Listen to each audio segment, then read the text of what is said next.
Saya mau ke Pak Andani sebentar karena beliau dipanggil Pak Menteri. Ya. Adakah pembicaraan spesifik di tingkat nasional, Pak? Kita stop aja penerbang luar negeri dan kita bereskan ini dalam negeri dulu daripada bertambah terus Omikron ini. Ada enggak, Pak? Atau itu dianggap tidak ada masalah? Jadi ada beberapa hal yang kita usulkan waktu itu. Pertama, pembelajaran tatap muka. Pembelajaran tatap muka itu kita karena belajar dari kasus DKI yang proses screeningnya bagus, kontrolnya bagus, ternyata banyak kasus positif di situ. Nah, kita usulkan PTM itu jadi PJJ aja, pembelajaran jarak jauh. Itu yang pertama. Yang kedua, emang ada isu-isu sensitif sih untuk penerbangan dari luar negeri. Terutama sekarang yang agak berat itu umroh. Ingat ya, kasus positif luar negeri itu paling banyak dari Turki dan Arab Saudi.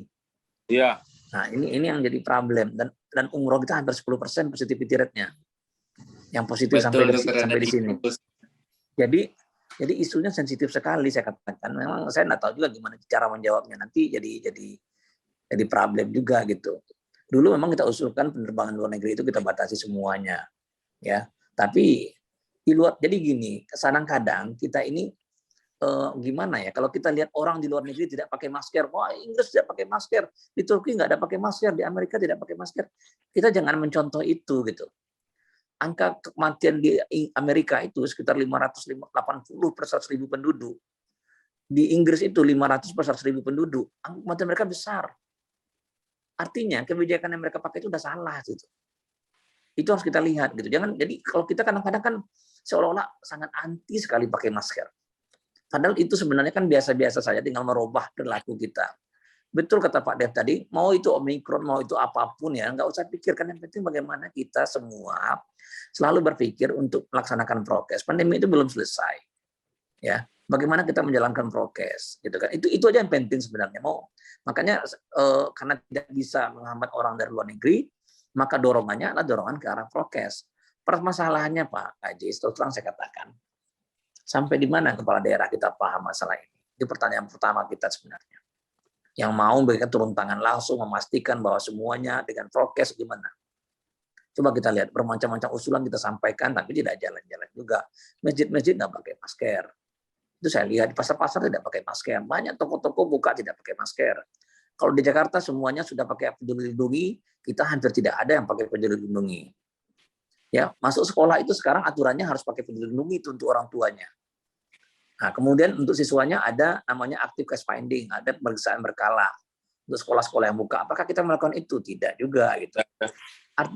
Artinya kalau saya katakan, kalau misalnya nanti ada yang banyak meninggal, ya itu takdir. Kan bahasanya begitu aja sekarang semuanya. Nah, tapi orang tidak tahu bagaimana susahnya di laboratorium, bagaimana susahnya di rumah sakit dalam menangani ini. Kalau saya katakan saya tidak bisa bicara apa-apa lagi. Saya bilang saya sudah tawarkan puskesmas itu rapat untuk tracing tiap minggu, tapi nggak mau. Ya, Dinkes tidak mau mengakomodir itu. Jadi kita sudah tidak bisa ngomong apa-apa lagi gitu. Akhirnya kita akan berbicara nanti, oh ya meninggal ya takdir. Oh masyarakat tidak mau diperiksa, alhamdulillah karena tidak bertambah data kematian COVID kita. Kan jadi seperti itu cara berpikir kita. Cara berpikir kita jadi seperti itu gitu. Seolah-olah ya udah semuanya sudah takdirnya begitu, sudah prosesnya begitu. Tapi sebenarnya kalau kita masih mau melakukan upaya yang bagus, penanganan yang baik, saya rasa masih bisa gitu. Sekarang aja Pak terus terang, DKI Jakarta itu udah mulai kelimpungan tuh, masalah testingnya mereka ada kelimpungan. Mereka udah kesusahan untuk mencukupkan testing mereka. Artinya DKI Jakarta adalah contoh ya, saya katakan contoh provinsi yang penanganannya paling bagus. Ya, contoh penanganan yang paling bagus. Kontrol terhadap sekolahnya paling bagus. Kontrol terhadap prokesnya paling bagus. Testingnya paling bagus. Mereka sadar itu. Sehingga mereka mengalokasikan dananya untuk kontrak lab-lab swasta. Supaya mencukupkan kemampuan testingnya. Nah, kemarin saya bicara dengan Labkesda mereka. Kemampuan Labkesda mereka 3.000 sehari. Saya bilang, harusnya bisa 7.000 sehari, 6.000 sehari. Harusnya bisa seperti itu, saya bilang. Asal sistemnya kita perbaiki, manajemennya kita rapikan. Nah, itu yang saya sampaikan di sana di DKI. Tapi sekali lagi keinginan menteri itu ada. Nampak keinginannya ada. Tapi ya, masalahnya adalah ya tadi. Nah, kalau kita lihat provinsi-provinsi lain tidak seperti DKI. Ya, makin di luar Jawa makin kacau, makin susah kita melihatnya. Nah, sekali lagi ya, saya tidak bisa mengatakan apa-apa ya. Kita hanya melihat aja, tentu kita berusaha. Kalau saya lihat di kementerian, saya hanya bisa menyampaikan konsepnya. Kita lihat update perkembangan kasusnya.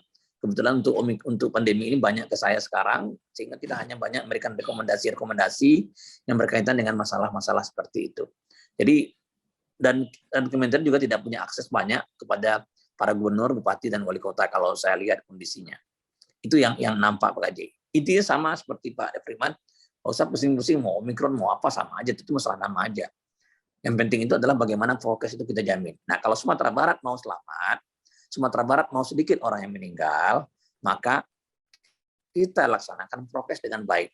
Pak, saya harus sampaikan ya, satu-satunya provinsi yang tidak punya masalah dengan testing hanya Sumatera Barat. Tapi kita tidak manfaatkan dengan baik untuk pengendalian. Itu saya lihat. Satu-satunya provinsi, Pak, yang tidak punya masalah dengan testing sama sekali. Berapa aja kita sanggup melayani. Hanya Sumatera Barat. Nah, ini jadi yang penting sekarang adalah bagaimana kita melakukan tracing semaksimal mungkin, bagaimana kita mengisolasi dengan baik, bagaimana prokes berjalan dengan baik, bagaimana rumah sakit kita siap, itu yang penting, Pak. Itu yang penting harus kita lakukan. Nah, ini masukan saya, Pak, sebenarnya untuk kita di Sumatera Barat. Ya, inilah harus kita lakukan sebenarnya. Bagaimana rasio tracing, begitu ada satu positif, kita lalu kejar. Saya masih ingat, Pak, di grup kawal saya sampaikan laporan, ada satu pasien meninggal di Pasaman Barat, mohon di tracing maksimal, ternyata nggak ada tracing sama sekali. Ini contoh gitu ya. Nah, jadi sekali lagi, ya kita nggak bisa bicara apa-apa, saya bukan pejabat, saya bukan bupati, bukan apa gitu kan.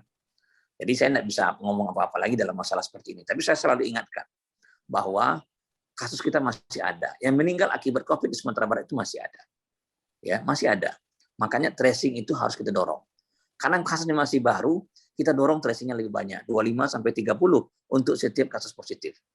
Nah, kalau itu bisa kita dorong, Pak, insya Allah lah. Artinya kita sudah berikhtiar maksimal.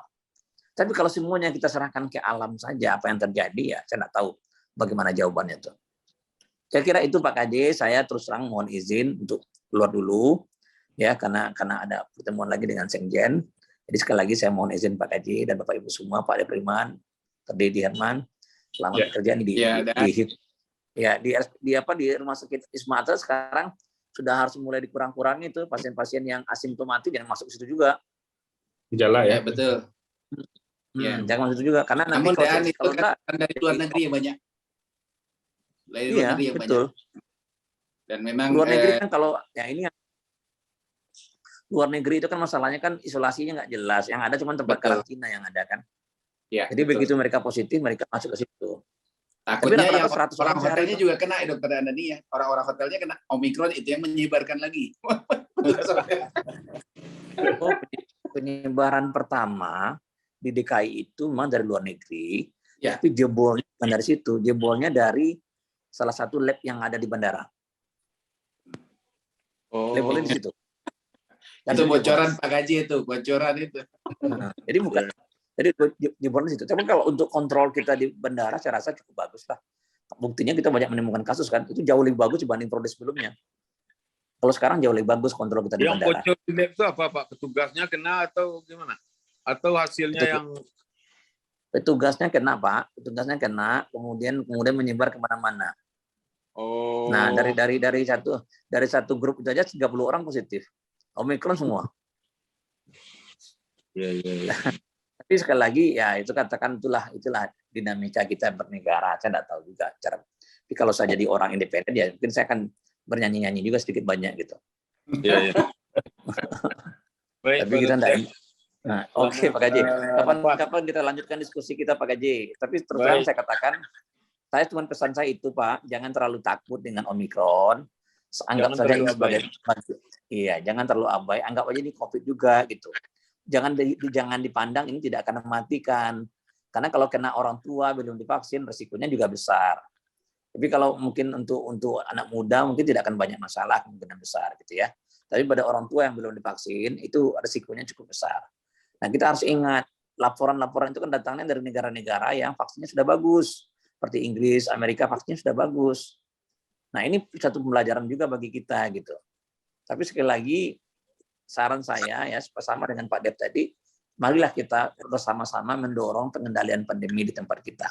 Mari sama-sama kita dorong, Pak. Tracing-nya harus bagus, ya. Isolasinya harus jelas. Itu yang penting. Prokesnya harus dibangun, Pak. Kita Sumatera Barat permasalahan saya lihat itu prokesnya, Pak. Saya kebetulan di akhir banyak ke provinsi-provinsi lain, dan rata-rata di sana prokesnya cukup mendingan, Pak. Kita cukup yang menurut saya agak susah saya mengatakan bagaimana prokes kita di Sumatera Barat. Mungkin Pak KJ bisa sama-sama melihat lah, ya. Jadi saya pernah tanya nih Pak, saya pernah tanya pada satu orang wali negari, kenapa pandemi kita berakhir kemarin? Saya bilang, pandemi kita turun. Nah, ini sekedar cerita aja ya. Kenapa pandemi kita turun? Nah, sebentar, Pak Dian. Nah, pandemi kita turun kemarin itu katanya karena kita sudah paham dengan COVID, kita sudah patuh dengan prokes. Saya bilang, coba lihat sholat Jumat, pakai masker enggak? Nah, ada pakai masker, saya bilang. Nah, ada kita yang pakai gitu. Perhatikan itu baik-baik. Nggak ada, saya bilang. Nah, dulu saya katakan bahwa kemungkinan itu memang karena infeksi alamiah. Kita sudah terinfeksi gitu. Dan ternyata dari hasil seroprevalen kemarin, betul Pak, anak-anak yang belum divaksin, itu 70% lebih sudah terinfeksi. Sudah ada antibodinya. Dia belum terinfeksi, belum divaksin malah tuh. Berarti dia sudah terinfeksi. Nah, data seroprevalen membuktikan bahwa betul, langsung hipotesa saya betul. Bahwa memang karena sudah terinfeksi semuanya. Kenapa? Karena kita buka pintu infeksinya lebar-lebar. Apa tandanya? Prokes kita tidak jalan. Isolasi kita sembarangan. Tracing kita tidak banyak. Tracing kita cuma rasio 3 kok. 2-3 Pak, rasio tracing kita, rasio kontak erat kita. Tidak terlalu tinggi gitu. Jadi di kampung-kampung itu positif aja gitu. Nah, itulah yang sekedar gambaran banyak. Ini harus kita cegah. Bagaimana kita membantu ini, bagaimana kita mencegah ini. Nah, ini yang tugas kita bersama. Sekali lagi itu yang bisa saya sampaikan Pak KJ, mohon maaf. Ya, untuk kelas IAM juga saya mohon maaf, saya harus izin keluar dulu. Makasih Bapak Ibu semua. Assalamualaikum warahmatullahi wabarakatuh. Terima kasih Dr. Andani sudah bergabung. Assalamualaikum warahmatullahi wabarakatuh. Baik, beriringan dengan perginya Dr. Andani dari ruangan ini, kita istirahat sejenak.